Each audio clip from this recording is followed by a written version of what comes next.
Hello student, आज हम हमारा फिज़िकल केमिस्ट्री का फर्स्ट यूनिट गैसेज स्टार्ट करेंगे। गैसेज स्टेट में क्या होगा हमारे पास, यहाँ पे हमें पता है मैटर हमारा क्या होता है, जो भी हमारे सराउंडिंग में हमें जो भी थिंग्स देखने को मिलती है वो सभी क्या है, हमारी मैटर है। ठीक है, matter is everything around you, जो भी हमारे आसपास है वो सभी क्या है, हमारा मैटर है, जो कि कोई एक स्पेस ऑक्यूपाई करता है जिसका कोई पर्टिकुलर मास होता है। ठीक है, मैटर के अगर हम टाइप देखें तो मैटर हमारे 3 टाइप के होते हैं, gases, solid and liquid. Gas, solid and liquid, यहाँ हम प्रॉपरली गैस को डिस्कस करें क्योंकि हमारी जो सॉलिड और लिक्विड है उसकी फर्दर यूनिट यहाँ पे डिवाइड की हुई है। ठीक है, तो इस यूनिट में हम केवल गैसेज स्टेट को डिस्कस करेंगे। तो फर्स्ट हम बताते हैं कि गैसेज स्टेट आपकी है क्या चीज़। तो गैसेज स्टेट हमारे पास होती है जिनका कोई डेफिनेट वॉल्यूम नहीं होता, ठीक है, ना कोई डेफिनेट उनकी शेप होती है। जो हमारे गैसेज मॉलिक्यूल होते हैं उनकी ना तो कोई डेफिनेट वॉल्यूम होता है, ना ही डेफिनेट शेप होती है। इट मीन्स आप जिस भी कंटेनर में हमारी गैस को डालोगे वो उसी का स्पेस क्या कर लेता है, ऑक्यूपाई कर लेता है। सेकेंड प्रॉपर्टी इसकी है कि जो गैस होता है वो हमारे पास इनडेफिनेटली एक्सपेंड होता है। मतलब जब हम वहाँ से किसी भी गैस के कंटेनर में से प्रेशर को रिलीज़ करते हैं तो प्रेशर को रिलीज़ करने के बाद वो क्या करती है, एक्सपेंड होती है। और जो उसका एक्सपेंड होने का वे होता है वो एक इनडेफिनेटली वे होता है। मीन्स वो पर्टिकुलर जितना एरिया उसको मिला हुआ है, जितना वॉल्यूम उसे मिला हुआ है वो पूरे वॉल्यूम में फैल जाती है। ठीक है, उसके बाद इसकी नेक्स्ट प्रॉपर्टी क्या होगी कि अगर हमारे पास कोई भी गैस है उसको हम कंप्रेस करें तो उसके कोई भी प्रेशर लगा के हम उसे क्या कर सकते हैं, कंप्रेस कर सकते हैं। मीन्स इसका कंप्रेसिबिलिटी का नेचर होता है। लो बॉइलिंग पॉइंट होता है, जो बॉयल लगा कर रहे हैं अगर हमारी गैस को तो उनका बॉइलिंग पॉइंट का नेचर कैसा होता है, लो होता है। गैस को हम क्या कर सकते हैं, ईजिली लिक्विफाई भी कर सकते हैं। लिक्विफाई करने का मतलब क्या है कि अगर हम उसको क्या करें, प्रेशर अप्लाई करें और लो टेम्परेचर और हाई प्रेशर पे अगर हम किसी भी गैस को रखते हैं तो वो गैस जो होती है वो लिक्विड में कन्वर्ट हो जाती है, जिसे हम बोलते हैं लिक्विफिकेशन। ठीक है, नेक्स्ट प्रॉपर्टी होगी कि जो हमारे गैसेस के मॉलिक्यूल होते हैं इनके बीच में weak intermolecular force of attraction होती है। बिकॉज जो हमारे गैसेस के पार्टिकल है वो बहुत ज़्यादा दूर दूर लाई करते हैं, उनके बीच में फोर्स ऑफ अट्रैक्शन नहीं होती है। इसकी वजह से जो मॉलिक्यूल है उनका जो साइज होता है वो हमारे पास क्या होता है, स्मॉल साइज हो जाता है, क्योंकि वो दूर दूर है, एक दूसरे से कंबाइन नहीं हो पाते, मॉलिक्यूलर स्ट्रक्चर को कंबाइन नहीं कर पाते वो। नेक्स्ट प्रॉपर्टी होती है इसकी इंटरमिक्सिंग की, कि अगर हमारी जो गैस होती है उन गैस को हम क्या कर सकते हैं, स्पॉन्टेनियसली इंटरमिक्स करते हैं। स्पॉन्टेनियसली का मतलब ये है कि हमें उसके ऊपर कोई भी एक्स्ट्रा एनर्जी हमें नहीं देनी पड़ती जब किसी भी गैस को मिक्स करना हो, ईजिली वो क्या हो जाते हैं, आपस में मिक्स हो जाते हैं। इसका नेचर को भी हम बोलते हैं, इंटरमिक्सिंग के नेचर को डिफ्यूज़न। डिफ्यूज़न का मतलब ये होता है कि आपकी जो गैसेज है या जो आपका अभी कोई भी आपका सब्सटेंस है वो हाई कंसनट्रेशन से लो कंसनट्रेशन की तरफ मूव करता है। इसका एग्जांपल हम कैसे समझ सकते हैं, इसका एग्जांपल हो सकता है हमारा परफ्यूम। हम परफ्यूम अगर यूज़ करते हैं तो परफ्यूम क्या होता है, हम एक बॉडी पे अपने पार्ट पे अप्लाई करते हैं तो वो क्या हो रखा है, वहाँ पे उसकी कंसनट्रेशन हाई हो रखी है कंसनट्रेशन। ठीक है, और थोड़े टाइम पे क्या हो जाता है, वो दूर तक फैलने लगती है। मीन्स वो हाई कंसनट्रेशन जो हमने अप्लाई किया था हमारी बॉडी के ऊपर वो बॉडी पे से दूर जाती है। मीन्स वो लो कंसनट्रेशन की तरफ क्या कर रही है, फ्लो करती है, इसीलिए हमें क्या होता है, स्मेल वहाँ पे फील हो पाती है। ठीक है, उसके बाद जो नेक्स्ट प्रॉपर्टी होती है गैस की वो क्या होती है कि जो हमारा गैस है वो जिस कंटेनर के अंदर फिल किया हुआ है उस कंटेनर की वॉल के साथ क्या करता है, प्रेशर को एक्सर्ट करता है। ठीक है, वहाँ वो वॉल के कंटेनर के साथ प्रेशर लगाता है, साथ के साथ वो आपस में भी क्या करते हैं, कोलाइड करते हैं गैसेस के पार्टिकल, अगर किसी कंटेनर के अंदर वो फिक्स है तो। ठीक है, लास्ट प्रॉपर्टी जो हमारे पास होती है गैसेस की वो होती है इनकी डेंसिटी। जो हमारी डेंसिटी होती है हमारे गैस मॉलिक्यूल की वो बहुत ज़्यादा लो होती है। लो होने का रीज़न क्या होगा उसको हम फॉर्मूले से समझ सकते हैं कि हमारी डेंसिटी का फॉर्मूला क्या होता है, मास पर यूनिट वॉल्यूम। यहाँ अगर हमारा वॉल्यूम इंक्रीज़ हो रहा है, वॉल्यूम इंक्रीज़ होने को हम कैसे एक्सप्लेन कर सकते हैं, जो हमने अभी यहाँ पे प्रॉपर्टीज़ की डिस्कस की थी कि आपकी जो गैस होती है एक्सपेंड होती है इनडेफिनेटली। मतलब कि गैस को एक्सपेंड इनडेफिनेटली वो एक्सपेंड होती है, मीन्स उसका वॉल्यूम बहुत ज़्यादा फास्ट इंक्रीज़ हो जाता है। तो जितना ज़्यादा उसका वॉल्यूम इंक्रीज़ होगा उतनी ही कम इसकी क्या हो जाएगी, डेंसिटी हो जाएगी। तो अगर हम ऑर्डिनरी कंडीशन लेके चलते हैं, ठीक है, टेम्परेचर प्रेशर हमारा जो रूम टेम्परेचर प्रेशर है अगर उसके हम कंसिडर करें तो हमारा उस टाइम पे गैस का जो डेंसिटी होती है बहुत ज़्यादा लो होती है। ठीक है, तो ये हमारी कुछ प्रॉपर्टी थी जो कि हमने यहाँ डिस्कस करी कि गैसेस का मॉलिक्यूल एक्चुअली होता किस टाइप का है। ठीक है, उसके बाद हमने यहाँ पे बताया कि जो इंटरमॉलिक्यूलर फोर्स ऑफ अट्रैक्शन होती है गैसेस मॉलिक्यूल के बीच में वो कैसी बताई हमने, वीक बताई। तो अब हम यहाँ पे देखते हैं कि कौन कौन से टाइप की इंटरमॉलिक्यूलर फोर्स ऑफ अट्रैक्शन होती है। तो यहाँ पे हमारे पास कुछ इंटरमोलिकुलर फोर्स ऑफ अट्रैक्शन होती है, जो उसके टाइप्स है हमारे पास dipole dipole interaction, dipole induced dipole, ion induced dipole and London induced dipole. ठीक है, इसमें क्या होता है डाइपोल डाइपोल में कि आपके पास पहले से कोई डाइपोल प्रेजेंट होगा, ठीक है, पॉजिटिव नेगेटिव पोल होंगे उस मॉलिक्यूल के, और वो पॉजिटिव नेगेटिव पोल क्या करेगा, किसी दूसरे डाइपोल के साथ क्या करेगा, इंटरेक्ट करेगा। ठीक है, किसी दूसरे डाइपोल के साथ क्या करेगा, इंटरेक्ट करेगा। मीन्स पहले से आपके पास पोल प्रेजेंट है। ये नॉर्मली जो देखा जाता है वो पोलर मॉलिक्यूल के अंदर देखा जाता है। जो हमारा पोलर मॉलिक्यूल होता है जिसके अंदर पॉजिटिव नेगेटिव पोल होते हैं, वहाँ पे हमारी डाइपोल डाइपोल इंट्रैक्शन होती है। नेक्स्ट हमारी इंट्रैक्शन है dipole induced dipole. Dipole induced dipole का मतलब क्या है कि एक आपका पोलर मॉलिक्यूल होगा और एक हमारा कैसा मॉलिक्यूल होगा, नॉन पोलर मॉलिक्यूल होगा। पोलर मॉलिक्यूल में पोल्स जनरेट हो रखे होते हैं पहले से। वो पोलर मॉलिक्यूल जो आपका नॉन पोलर, जिसके अंदर कोई भी चार्ज सेपरेशन नहीं है, वो उस चार्ज सेपरेशन जब कॉन्टैक्ट में आता है, तो कॉन्टैक्ट में आने के बाद जो ये हमारा न्यूट्रल जो नॉन पोलर मॉलिक्यूल है, इसके अंदर भी इंड्यूस हो जाते हैं हमारे डाइपोल्स। अगर जैसे यहाँ पे सर पॉजिटिव प्लेन है आपका, तो यहाँ पे सारे के सारे क्या आ जाएंगे, नेगेटिव। मीन्स वो अट्रैक्शन के थ्रू यहाँ पे क्या कर लेगा, पोल्स को जनरेट कर देगा। इसीलिए वहाँ डाइपोल इंड्यूस हुआ है इस पोलर मॉलिक्यूल की वजह से। इसीलिए हम इसे क्या बोलते हैं, डाइपोल इंड्यूस डाइपोल। सेकंड हमारे पास है ion induce dipole. Ion induce का मतलब है कि अगर हम कोई आयन का यूज़ करें, ये आयन क्या करेगा, कोई हमारे नॉन पोलर मॉलिक्यूल के साथ इंटरेक्ट करके इसके ऊपर भी पोल को जनरेट कर देगा। ठीक है, इसीलिए आयन की वजह से जब डाइपोल प्रोड्यूस होता है उसे हम बोलते हैं आयन इंड्यूस डाइपोल। लास्ट हमारा होता है London induce dipole. London force बोले या फिर इसको इंड्यूस डाइपोल इंड्यूस बोले, दो नेम होते हैं इसके। नॉर्मली जो हमारे वंडरवाल फोर्सेस बनते हैं उनमें यही बॉन्डिंग देखी जाती है। जो वंडरवाल फोर्स की जो वंडरवाल इंट्रैक्शन होती है वही हमारी लंदन फोर्स ऑफ अट्रैक्शन कहलाती है। इसके अंदर क्या होंगे, जो दो मॉलिक्यूल होंगे हमारे, दोनों के दोनों कैसे होते हैं, नॉन पोलर होते हैं। ठीक है, अब आपका मॉलिक्यूल कैसा है, न्यूट्रल है। इट मीन्स आपके पॉजिटिव चार्ज होता है, इसके बाहर क्या है, नेगेटिव चार्ज। पॉजिटिव नेगेटिव है आपका, क्या करेगा, इलेक्ट्रॉन जैसे जैसे रिवॉल्व करेंगे, रिवॉल्व करते करते ये इसके अंदर क्या होगा, एक इलेक्ट्रिक करंट जनरेट हो जाएगा। उस इलेक्ट्रिक करंट जनरेट होने की वजह से इसके अंदर क्या हो जाएंगे, पोल इंड्यूस होंगे। वो एक टेम्परेरी पोल्स इंड्यूस करेगा। उस टेम्परेरी पोल्स की हेल्प से हम हमारे किसी दूसरे नॉन पोलर मॉलिक्यूल को जब इसके कॉन्टैक्ट में लाएंगे, तो वो कॉन्टैक्ट में आने के बाद इसके ऊपर भी क्या कर देगा, चार्ज को इंड्यूस कर देगा। तो इस तरह हमारे पास यहाँ क्या हुआ है, पहले डाइपोल इंड्यूस हुआ, उस डाइपोल इंड्यूस ने क्या करा, दूसरे मॉलिक्यूल में भी डाइपोल को इंड्यूस कर दिया। तो ये हमारी क्या थी, इंटरमॉलिक्यूलर फोर्स ऑफ अट्रैक्शन। ठीक है, तो ये हमारा बेसिक था गैसेस स्टेट का, कि गैसेस स्टेट होती क्या है, उसके अंदर किस टाइप की इंट्रैक्शन हमें देखने को मिलती है।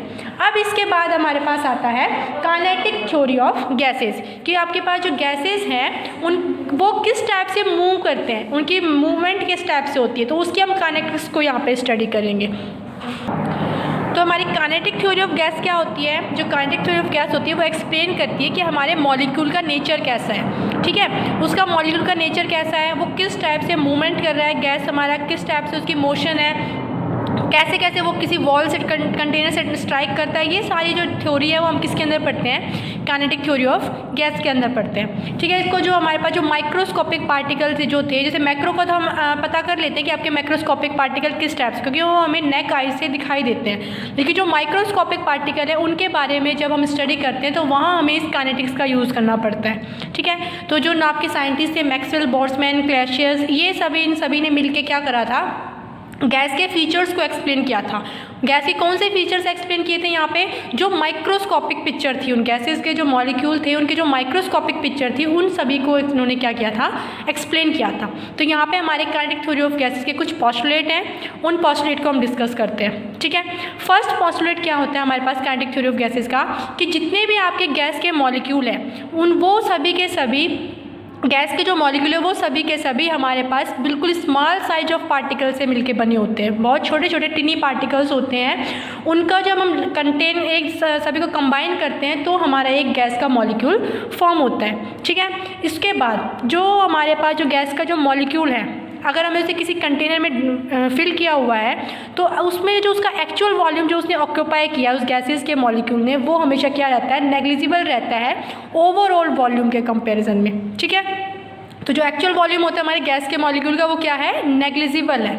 थर्ड पॉस्टुलेट क्या है इसका, कि जो हमारे गैसेस के मॉलिक्यूल होते हैं उनके बीच में कोई भी फोर्स ऑफ अट्रैक्शन नहीं होती। रीज़न क्या है, क्योंकि वो बहुत दूर रैंडमली मूव करते हैं, उनकी जो अट्रैक्शन पावर है वो इतनी स्ट्रांग नहीं होती। ये हमने पहले भी डिस्कस किया हुआ है। ठीक है। उसके बाद जो फोर्थ पोस्टुलेट है वो क्या हमारे पास, ये जो मॉलिक्यूल होते हैं वो रैंडमली मूव करते रहते हैं हर डायरेक्शन में। ठीक है, जैसे यहाँ पे आपके पास मॉलिक्यूल है किसी भी कंटेनर में, ये क्या करते रहते हैं, रैंडमली मूव करते रहेंगे और इनकी जो वेलोसिटी होगी वो भी सभी की क्या होगी, डिफरेंट होगी। और जैसे जैसे वो मूव करेंगे तो मूव करते करते वो क्या करेंगे, अपने कंटेनर की वॉल के साथ स्ट्राइक करेंगे, एज वेल एज वो आपस में भी क्या करेंगे, कोलाइड करेंगे। तो ये इसका था फिफ्थ पोस्टुलेट। लेकिन यहाँ पे एक बात ध्यान में याद रखनी है कि जो आपका मॉलिक्यूल जब कंटेनर से स्ट्राइक करता है या फिर वो अपने आपस में कोलाइड करता है तो उस टाइम पे हमारे पास हमेशा एनर्जी क्या रहती है, इक्वल रहती है। मीन्स एनर्जी हमारी कांस्टेंट रहती है, ना तो एनर्जी का लॉस होता है ना वो एनर्जी गेन करता है। मीन्स बिफोर कॉलिजन और आफ्टर कॉलिजन अगर हम हमारे गैस के मॉलिक्यूल की एनर्जी को चेक करें तो हमेशा क्या रहती है, कांस्टेंट रहती है। इसीलिए जो हमारा कॉलिजन है उसको हम नाम दे देते हैं इलास्टिक कॉलिजन, क्योंकि इलास्टिक कॉलिजन के जो अंदर हम यही बात पढ़ते हैं कि जो आपका एनर्जी है बिफोर एंड आफ्टर कॉलिजन हमेशा क्या रहती है, कांस्टेंट रहती है। ठीक है, उसके बाद हम बताते हैं जो हमारा सिक्स्थ पोस्टुलेट है वो एक्सप्लेन करता है कि जो प्रेशर एक्सर्ट करता है by the gas is due to the collision with the wall of vessel there is no loss of energy. जो हमने अभी एक्सप्लेन किया है कि जब आपका गैस का प्रेशर एक्सर्ट करता है वॉल पे तो वहाँ पे कोई भी एनर्जी का लॉस वहाँ पे नहीं होता है। अब जो कॉलिजन हो रहा है उस कॉलिजन ने हमें क्या दिया, उस कॉलिजन की वजह से हमें क्या पता चला कि कॉलिजन की वजह से हमने बताया कि सभी की जो वेलोसिटी है वो डिफरेंट होती है। अगर आपके पास वेलोसिटी डिफरेंट है उस मॉलिक्यूल की, गैस के मॉलिक्यूल की, तो काइनेटिक एनर्जी भी क्या हो जाएगी, डिफरेंट हो जाएगी। क्योंकि काइनेटिक एनर्जी किस पर डिपेंड करती है, हाफ mv² वेलोसिटी पे डिपेंड करती है। अगर वेलोसिटी चेंज हो रही है तो हमारे पास उस मॉलिक्यूल की काइनेटिक एनर्जी भी क्या हो जाएगी, चेंज हो जाएगी। ठीक है, जो हमारी एवरेज काइनेटिक एनर्जी है, अगर हम एवरेज काइनेटिक एनर्जी की बात करें तो वो हमारी किस पे डिपेंड करती है, टेम्परेचर पे डिपेंड करती है। हमारी एवरेज काइनेटिक एनर्जी किस पे डिपेंड करती है, टेम्परेचर पे। तो ये हमारे क्या थे, पोस्टुलेट थे, 7 पोस्टुलेट जो कि हमें किसने दिए थे, जो मैक्सवेल, बोल्ट्जमैन और क्लैसियस, ये जो साइंटिस्ट थे, इन्होंने गैस के माइक्रोस्कोपिक पिक्चर को एक्सप्लेन करने के लिए ये 7 पोस्टुलेट यहाँ पे हमें दिए थे। अब हम यहाँ पे पढ़ते हैं नेक्स्ट टॉपिक हमारा derivation of kinetic gas equation, कि हमारे पास जो काइनेटिक गैस की जो इक्वेशन है उसको हम यहाँ पे डिराइव करेंगे। Derivation of kinetic gas equation हमें क्या बताती है, जो हमने पोस्टुलेट हम डिस्कस करके आए हैं वो उन सभी पोस्टुलेट को क्या करता है, एक मैथमेटिकल फॉर्मेशन में प्रूव करते हैं। ठीक है, जो अभी हमने थ्योरेटिकल वे में जो पढ़ा है, जो पोस्टुलेट को पढ़ा है सभी के सभी, उन सभी थ्योरेटिकल वे को हम क्या यूज़ करके एक मैथमेटिकल एक्सप्रेशन यहाँ पे फाइंड आउट करेंगे। ठीक है, वो हमारा क्या है, काइनेटिक थ्योरी ऑफ गैस का डेरिवेशन है। इसके अंदर क्या है, हमारे पास कोई भी एक पार्टिकल है, पार्टिकल आपका कहाँ पे, गैस का मॉलिक्यूल किसी भी कंटेनर में है, किसी भी बॉक्स के अंदर हमने रखा हुआ है। मान लिया हमने इस O पॉइंट पे हमारा क्या है, मॉलिक्यूल प्लेस है। अब ये मॉलिक्यूल क्या करेगा, मूव करेगा इस बॉक्स के अंदर। वो हमारा एक्स डायरेक्शन में मूव कर सकता है, वाई डायरेक्शन में मूव कर सकता है और जेड डायरेक्शन में मूव कर सकता है। उसके पास 3 डायमेंशनल स्ट्रक्चर में वो कहीं भी हमारा मूवमेंट कर सकता है। ठीक है, जो पार्टिकल है, गैस का मॉलिक्यूल है, वो उसको हम रिप्रेजेंट कर देते हैं n से। n हमारा रिप्रेजेंट करता है number of molecule of gas, कि कितने नंबर ऑफ गैस के मॉलिक्यूल यहाँ पे है। n हमारा बताता है लेंथ ऑफ बॉक्स, कि इस बॉक्स के अंदर जिसके अंदर हमने इसको रखा है उसकी लेंथ क्या है। और m हमारा मास, की जो जितने भी हमने मॉलिक्यूल लिए हैं उस सभी का मास क्या है, m से हमने कंसिडर कर लिया। अब हम यहाँ पे देखते हैं कि सबसे पहले हमारा मॉलिक्यूल कहाँ पे प्रेजेंट है, O पे प्रेजेंट है। ठीक है, यहाँ पे हमारे क्यूब के कितने फेस होते हैं, 6 फेस होते हैं। ये हमारा फर्स्ट हो गया, second face, third, fourth, fifth face, और एक ही पीछे की तरफ होगा वो कौन सा होगा, 6th फेस। तो 6 फेस होते हैं हमारे क्यूब के। तो जब हमारा मॉलिक्यूल हमने इसको नाम दे दिया A फेस और इसको नाम दे दिया B। जब हमारा मॉलिक्यूल X डायरेक्शन में जाता है और A फेस से क्या करता है, स्ट्राइक करता है। A फेस से जैसे ही वो स्ट्राइक करेगा, टकरा के वो फिर से बैक आएगा और बैक आके कहाँ चला जाएगा, इस पीछे B की तरफ चला जाएगा। ठीक है, तो ये कंप्लीट इसका कॉलिजन होता है। तो यहाँ से जब वो O से अपने पोजीशन से चलता है A फेस से स्ट्राइक करने, तो उसकी वेलोसिटी, उसकी स्पीड हम बताते हैं कितनी है, v सेंटीमीटर। कितनी स्पीड है हमारे मॉलिक्यूल की, v। अगर वो x डायरेक्शन में जा रहा है तो उसे हम vx बोल देते हैं, y में जाएगा तो vy, और z डायरेक्शन में जाएगा तो उसे हम बोल देंगे vz। तो जो टोटल जो स्पीड हमारे पास आएगी, पर जो हमारे पास x y z में, वो हम किस तरह रिप्रेजेंट कर सकते हैं, vx स्क्वायर, vy का स्क्वायर एंड vz का स्क्वायर। ये हमारी क्या मिल गई हमें, टोटल वेलोसिटी, टोटल स्पीड जो हमारे पास मॉलिक्यूल की है मूवमेंट करने की, वो हमें यहाँ पे मिल गई है। अब हम यहाँ पे अपना एक्सपेरिमेंट देखते हैं कि जब वो आपका एक्स एक्सिस के अलॉन्ग मूव कर रहा है और ए वॉल से जब वो स्ट्राइक करता है, तो ए वॉल से स्ट्राइक करते टाइम इसका जो मोमेंटम होगा, यहाँ पे m मास है मॉलिक्यूल का, गैस के मॉलिक्यूल का, vx उसकी क्या है, वेलोसिटी है। तो जो वहाँ पे मोमेंटम प्रोड्यूस होगा इसका a इस बॉडी से स्ट्राइक करने का, a फेस से स्ट्राइक करके जो मोमेंटम मिलेगा वो हमें क्या मिलेगा, mvx। ये हमें मिला है फेस a पे। अब जब वो इससे टकराने के बाद बी फेस की तरफ आएगा तो बी फेस पे उसका आएगा, तो बी फेस पे भी उसका कुछ मोमेंटम होगा, वो मोमेंटम क्या होगा, mvx ही होगा, क्योंकि यहाँ पे मास क्या है, m ही है और वेलोसिटी क्या है इसकी, vx ही है। बट उसकी जो डायरेक्शन होगी वो अपोजिट डायरेक्शन होगी। अभी वो इस डायरेक्शन में मूव कर रहा था, अब वो क्या कर रहा है, अपोजिट डायरेक्शन में मूव कर रहा है। इट मीन्स हमारे पास जो मोमेंटम प्रोड्यूस होगा इस केस में वो हो जाएगा -mvx। अब हम इस मॉलिक्यूल के टोटल जो मोमेंटम फाइंड आउट करेंगे कि जब वो a से टकराया फिर वापस बैक में b से आया, जो टोटल मोमेंटम मिलेगा वो हमें क्या मिलेगा, दोनों का समेशन। जो नेट चेंज आया मोमेंटम में वो क्या आया हमारा, mvx a body a face से टकरा के और -mvx हमारे b फेस से। ये हमें क्या मिला, उसका नेट चेंज इन मोमेंटम मिला। निकाल लिया हमने यहाँ से, कितना आया नेट हमारा, 2mvx। ये हमारा मिल गया हमें नेट मोमेंटम में जो चेंज आया है आफ्टर वन कॉलिजन, एक कॉलिजन के बाद जो चेंज आया वो हमें यहाँ पे पता चल गया है। अब अकॉर्डिंग टू जो मैक्सवेल ने क्या बताया कि आपके कितने नंबर ऑफ कॉलिजन हुए, टोटल नंबर ऑफ कॉलिजन अगर हमें फाइंड आउट करना है, ये तो हमने एक का बता दिया, अगर हमें अब देखना है कि टोटल कितने यहाँ पे कॉलिजन हुए होंगे फेस ए पे, वो अगर हम यहाँ फाइंड आउट करते हैं तो उसका फॉर्मूला होता है distance travel in 1 second divided by distance between collision. It means कितनी उसने डिस्टेंस ट्रेवल करी 1 सेकेंड के अंदर, कितनी डिस्टेंस कवर करेगा वो, vx, क्योंकि उसकी स्पीड क्या है, vx है। कितना डिस्टेंस उसने कवर किया, देखो हमारे पास बॉक्स की लेंथ क्या थी, l। जब वो इस स्टार्टिंग पॉइंट से a पॉइंट पे गया तो l कवर किया, आफ्टर कॉलिजन वो फिर से b पे आया, मीन्स एक बार और l आया, तो टोटल कितनी लेंथ कवर करी इसने, 2l लेंथ कवर करी। ठीक है, कॉलिजन के लिए उसने कितनी लेंथ कवर करी है, 2l। तो यहाँ पे जो डिस्टेंस होगा कॉलिजन का वो हो जाएगा हमारा 2l। vx हमारा distance travel in 1 second, 1 second के अंदर उसने कितनी डिस्टेंस ट्रैवल करी, डिवाइडेड बाय जो हमारी उसकी डिस्टेंस है बिटवीन कॉलिजन के बीच में जो उसकी डिस्टेंस है। ठीक है, ये हमारे पास हो गया उसका नंबर ऑफ कॉलिजन पर सेकेंड एट फेस। इस वाले फेस पे हमारे इस वाले फेस पे हमने निकाल लिया कि हमारे पास टोटल कितने नंबर ऑफ कॉलिजन हुए 1 सेकेंड के ऊपर, ए फेस के ऊपर। ठीक है, कितना हुआ, vx/2l, कितना आ गया हमारा, vx/2l। अब यहाँ पे अगर हम टोटल मोमेंटम निकालेंगे, टोटल ट्रांसफर ऑफ मोमेंटम, अगर टोटल मोमेंटम निकालेंगे तो वो कैसे निकलेगा हमारा कि कितना मोमेंटम में चेंज आया, तो वो होगा हमारा कि कितने कॉलिजन करे उसने 1 सेकेंड में, मल्टीप्लाई कितना उसका चेंज इन मोमेंटम था, उन दोनों की हमने क्या कर दी यहाँ पे मल्टीप्लाई। तो हमारे पास ये जो फाइनल निकल के आया ये हमारा क्या निकल गया है, rate of change of momentum due to this collision. ठीक है, अब सिमिलरली हम क्या कर सकते हैं, दूसरे फेस पे भी निकाल सकते हैं। ये हमारा ए फेस का नाम कॉलिजन आ गया है, ए फेस का क्या आ चुका है, मोमेंटम आ चुका है टोटल। अब सिमिलरली अगर बी फेस का निकालेंगे तो बी का भी सिमिलर यही आएगा mvx²/l। तो टोटल जो होगा हमारा मोमेंटम वो हो जाएगा 2mvx²/l। ये हमारा क्या हो गया, टोटल ए फेस का प्लस बी फेस का।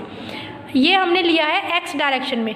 ऐसे ही हम क्या करेंगे, जब हमारा मॉलिक्यूल क्या कर रहा होगा, वाई डायरेक्शन में मूव कर रहा होगा और जब हमारा जेड डायरेक्शन में मूव कर रहा होगा, दोनों ही केसेस में अगर हम निकालते हैं तो हमारा मोमेंटम सेम आता है, केवल उसकी डायरेक्शन चेंज हो जाएगी, vx, vy एंड vz। ये हमारे पास क्या आ गया, इसके जितने भी फेज थे, जो टोटल 6 फेज थे, 6 फेज के ऊपर हमारे पास यहाँ पे टोटल मोमेंटम यहाँ पे हमें मिल गया। अब इसको हम क्या करेंगे, सिंप्लीफाई करेंगे हमारी इक्वेशन को। यहाँ से हम क्या कर सकते हैं, 2m/l कॉमन ले सकते हैं। 2m/l हमने यहाँ से क्या ले लिया, कॉमन ले लिया। vx, vy, vz अंदर हो गया। अब जो ये vx, vy था ये हमारा क्या था, सभी डायरेक्शन में वेलोसिटी थी, जिसको हम लिख सकते हैं v² से। ठीक है, तो वही हमने यहाँ पे पुट कर दिया 2mv²/l। ये हमारे पास आ गया मोमेंटम। अब हमने यहाँ पे क्या बताना है कि जो हमारा ये मोमेंटम निकल के आया है ये हमारे पास क्या है, टोटल मोमेंटम v। अगर हम यहाँ पे हर एक सिंगल मॉलिक्यूल की अगर बात करें तो उन सिंगल मॉलिक्यूल की वेलोसिटी क्या हो सकती है, v1 हो सकती है, v2 अगर 1 मॉलिक्यूल है, सेकंड मॉलिक्यूल की v2, थर्ड की v3, v4, ऐसे हमारे पास इनफाइनाइट मॉलिक्यूल होंगे, उनकी वेलोसिटी क्या हो जाएगी, v इनफाइनाइट तक। ठीक है, तो हम इसको किसके फॉर्म में लिख सकते हैं, v को हम किसके फॉर्म में लिख सकते हैं, इसकी root mean square velocity. Root mean square velocity का मतलब क्या है कि पर्टिकुलर एक मॉलिक्यूल की क्या वेलोसिटी है divided by molecule, number of molecule, ये हमारी क्या आ जाती है, रूट मीन स्क्वायर वेलोसिटी। ठीक है, यहाँ हम क्या कर देंगे, इसको म्यू एन का स्क्वायर, यहाँ से इस v की जगह हम क्या पुट कर देंगे, म्यू स्क्वायर एन पुट कर देंगे। वही हमने यहाँ पुट कर दिया है 2mn म्यू स्क्वायर बाय में एल। ये हमारा क्या निकल के आ गया, ये हमारा निकल के आ गया फोर्स। जो गैस का मॉलिक्यूल हमारे क्यूब के अंदर रखा हुआ था, जो फोर्स एक्सर्ट कर रहा था हमारे वॉल्स के ऊपर, वो फोर्स हमारा यहाँ से निकल के आ चुका है। अब हमने फोर्स निकाल लिया, फोर्स के बाद हमें क्या निकालना है, हमें तो प्रेशर निकालना है कि कितना प्रेशर वो एक्सर्ट कर रहा होगा। तो उस प्रेशर को हम कैसे निकालेंगे, हमें फोर्स का प्रेशर का फॉर्मूला पता है। प्रेशर का फॉर्मूला क्या होता है हमारा, force per unit area. Force per unit area, force हमारी निकल के आ गई 2mnu स्क्वायर बाय में एल। एरिया, क्यूब का एरिया क्या होता है हमारे पास 6l स्क्वायर। क्यूब का एरिया क्या होता है 6l स्क्वायर। एल हमारे बॉक्स की लेंथ है, अगर ए बॉक्स की लेंथ लेते तो 6a स्क्वायर हो जाता है, सिंपल मैथमेटिक्स है। तो 6l का स्क्वायर यहाँ पे आ जाएगा। जब इसको हम कैंसिल करेंगे 2 1 ज़ा 2, 2 3 ज़ा 6, ठीक है, एल से हमारा ये एल कैंसिल हो जाएगा। तो हमें यहाँ पे क्या मिल जाएगा, 1/3mn म्यू स्क्वायर बाय में v। ये हमारा यहाँ से निकल के आ जाएगा। ये हमारा क्या आ चुका है, प्रेशर आ चुका है। हमारा जो टोटल प्रेशर जो वॉल पे एक्सर्ट करेगा वो प्रेशर हमारा यहाँ पे आ चुका है। सॉरी, एल स्क्वायर क्या हमने कट कर दिया, यहाँ पे क्या होगा, ये जो एल है ये नीचे डिवाइड में है, इट मीन्स ये एल स्क्वायर और एल मीन्स क्या बन गया, एल क्यूब बन गया है। ये हमारा क्या बन चुका है, एल क्यूब। और एल क्यूब क्या को रिप्रेजेंट करता है, वॉल्यूम को रिप्रेजेंट करता है, इसीलिए ये हमारा वॉल्यूम का यहाँ पे फैक्टर आ जाएगा। ठीक है, तो ये हमारे पास काइनेटिक थ्योरी ऑफ गैसेस का डेरिवेशन कंप्लीट हो चुका है। कितना प्रेशर आया हमारा 1/3mnu स्क्वायर बाय में v। यहाँ से हमने रिलेशन निकाल लिया। अगर इसको और सिंप्लीफाई करें तो pv जो होगा वो हमारा किसके इक्वल आ जाएगा, 1/3mn म्यू स्क्वायर। ये हमारा क्या हो जाएगा, काइनेटिक थ्योरी ऑफ गैसेस का इक्वेशन। ठीक है, अब यहाँ पे अगर हम क्या करते हैं, जो हमारा काइनेटिक गैस इक्वेशन है, इसको गैस लॉ से जब हम इसको कंपेयर करेंगे, गैस लॉ से कंपेयर कैसे करेंगे, हमने अभी बताया था कि जो हमारी एवरेज काइनेटिक एनर्जी होती है वो किसके प्रोपोर्शनल होती है, टेम्परेचर के प्रोपोर्शनल हो जाती है। तो एवरेज काइनेटिक एनर्जी कितनी है हमारे पास, 12mmu स्क्वायर। ये हमें सभी को पता है, फॉर्मूला 12mmu स्क्वायर होता है। किसके प्रोपोर्शनल है, ये हमारे टेम्परेचर के प्रोपोर्शनल है। ठीक है, जब प्रोपोर्शनलिटी का साइन हटाएंगे तो यहाँ पे क्या मिल जाएगा, 12mmu square equal to kT। ये हमारा आ जाएगा कांस्टेंट हटाने के बाद। के हमारा क्या है यहाँ पे, प्रोपोर्शनलिटी कांस्टेंट। अब यहाँ पे जब हम क्या करेंगे, काइनेटिक गैस इक्वेशन को पुट करेंगे। काइनेटिक गैस इक्वेशन को पुट कैसे करेंगे, देखो PV इज इक्वल टू हमारा क्या आया था, 1/3mnu स्क्वायर, ये आया था। यहाँ से हम हमारे पास किसकी वैल्यू पुट कर रहे हैं, इस वैल्यू पुट करेंगे हमारे 2/3n 1/2mU स्क्वायर। हमने क्या कर दिया यहाँ पे, हमने हमारे जो mu था यहाँ पे उसकी इक्वेशन को हम क्या कर लिया, हमने कि 2 से मल्टीप्लाई कर लिया, 2 से क्या कर लिया, डिवाइड कर लिया। जो हमारा 1/3mn स्क्वायर था इसको हमने 2 से मल्टीप्लाई कर लिया, 2 से क्या कर दिया, डिवाइड। तो 2 से मल्टीप्लाई डिवाइड करने के बाद ये सिंप्लीफाई हो गया, क्या यहाँ पे मिल गया हमें 2/3n। और ये जो क्वांटिटी है ये हमारी क्या हो गई, ये काइनेटिक एनर्जी होगी 12mmu स्क्वायर। तो इसकी जगह हम क्या लिख सकते हैं, हमारी काइनेटिक एनर्जी लिख सकते हैं 2/3 as it is, n as it is, और इसकी जगह हमने क्या लिख दिया, काइनेटिक एनर्जी, जो हम यहाँ से निकाल के लेके आए थे। ठीक है, तो यहाँ से हमारा जो PV है वो PV किसके इक्वल आ गया, 2/3n kT। ये हमारा क्या आ गया, PV की वैल्यू। इसे हमने क्या बोले, इस इक्वेशन को हम यूज़ करेंगे कहाँ पे, जो हम गैस लॉ आगे पढ़ेंगे, जितने भी हम गैस लॉ आगे पढ़ेंगे उन सभी गैस लॉ को डिराइव करेंगे हमारी इस इक्वेशन से। क्लियर हो गया सभी को, आई थिंक सभी को समझ में आ गया होगा।